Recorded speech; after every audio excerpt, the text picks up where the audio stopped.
We're gonna start today with Adam here. Adam says, "Hey again, Ave, I submitted my portfolio a few months ago and made some improvements on it as you mentioned. Since then, I've completed one major project which took a few months and updated some of my older presentation of work. I'm now moving on to my next character creation, which is a human, to broaden my portfolio pieces out. Question 1. What's your advice on getting more traction on ArtStation? I try to be active, but I don't want to be like some of those artists who but follow like others' work to make links. I'm active in a few communities too. Question 2. What makes a render pop out more? Comparing my thumbnails to others, always end up with mine looking a lot more boring. I've experimented with making a scene which looks brighter, more eye-catching and so, but just can't seem to make it click." That's a great question. Let's go. So the first thing I want to mention, guys, is that 1 second here. Let me open Google.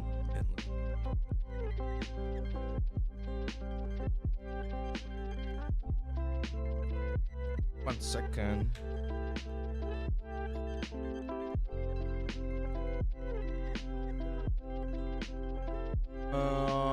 Let's see. My PC just blue screen. Oh, that sucks, man. Wolf Girl. Good morning, Wolf Girl. Good morning. Okay, so yeah, ArtStation, remember that as with anything in life, there's a lot of like popularity contests or like things involved. So having a ton of followers, having a ton of people doesn't really mean a lot if those things don't translate to what you want, which is clients, which is work, which is opportunities, right? So you could have 1 million followers on ArtStation, but if that doesn't give you a steady like job, I mean, it's whatever, right? Like, it doesn't really matter. Your artwork could have thousands of likes, and again, if that doesn't get you a job, an interview and things like that, then it's not really gonna be the most like intense or like the most important thing for your portfolio, because you could have an artwork that only has 100 likes, for instance, let's say, and if that artwork gives you like 3 new clients, I would call that artwork way more successful than someone that has an artwork with 1,100 likes and he only gets 1 job opportunity as well, right? Like it's a matter of quality rather than quantity for some of these things. Now, what do I see here? I still see things, as you mentioned, that are looking a little bit too dark. For instance, this is stylized brute orc. I remember we reviewed a couple of months ago. I actually used this one for one of the shorts that we have on the channel, and I still think it's not the best work that you might be able to put out. I understand that it's one of your main characters. I do like the pose way more. It looks a lot more interesting, but you're still missing, my friend. You're still missing on that sort of like wow factor of really making him like pop, right? And that's what you mean on the thumbnail. Like, I see the thumbnail and it kind of looks like and again, I don't mean this to be like super mean, but it kind of looks like a PS2 sort of like game graphics quality. This one looks a lot better. The presentation of this helmet looks a lot better. I like it way more. You gotta be careful with this kind of stuff, and this is an advice that I always give.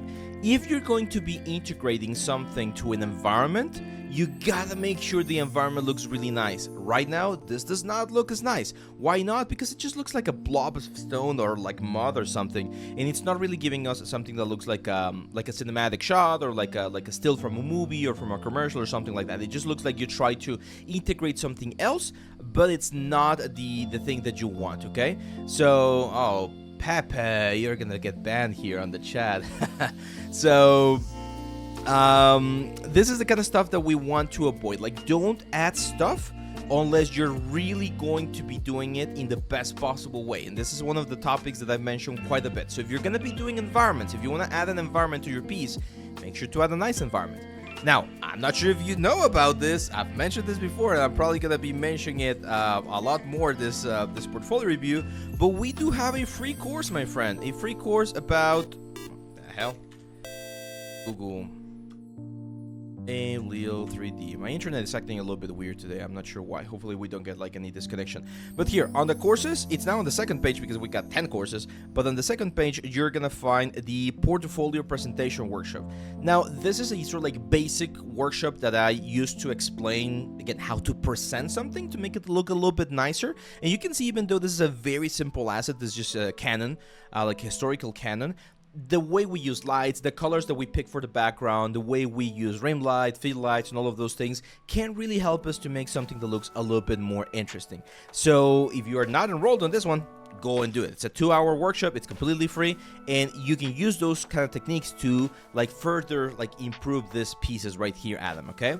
Now, rule of thumb: if you have a dark element, right? Like if your object is very dark in nature, like this one that has a lot of like again, darker contrasty tones, you usually want to go for a lighter background so that we have contrast, right? Contrast is the one thing that picks up our attention in our eyes and makes it go, oh, okay, there's something interesting that I need to see. Same thing here. We got like this very interesting sorting hat, which you actually did a fairly good job here on the skull. It's not bad. But again, we have a very dark element and then a dark background. That doesn't work. It's not letting us really appreciate what's going on. Same thing here. Very dark weapon, very dark background. And most of them you should be able to switch fairly easily. If you're using Marmoset or something like that, it's very easy to change the color of the background. Now this one, Clesaur, Neomorph Human Hybrid Concept. Okay, not bad, but again, you're making some of the like similar mistakes that we talked about on your other orc character, my friend, and that's the fact that we need to work a little bit more on the anatomy side of things for these characters. So even though this is like a xenomorph character, like a mix of a xenomorph and a human character, there's still things about human anatomy that we need to respect, and those are things related to muscle anatomy, bone anatomy, and things like that. So when I see, for instance, this leg right here, where the hell's my pen? Is this the one? No.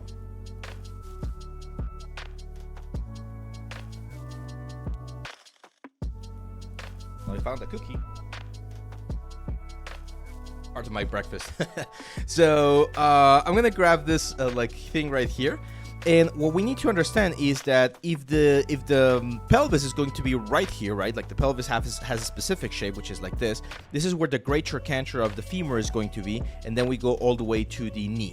So the way muscle groups adapt to this area will always be sort of like the same way, no matter if it's an alien, no matter if it's a human, like the basics of anatomy will still work. So for instance, one muscle that we have on this area is the quad muscle, and the quad muscle should like be very, very intense on this area right here, and then we go to the tendon that goes towards the knee. So as you can see, I need to add volume on all of this area. There's also the glutes, for instance. The glutes going to be right on this area right here.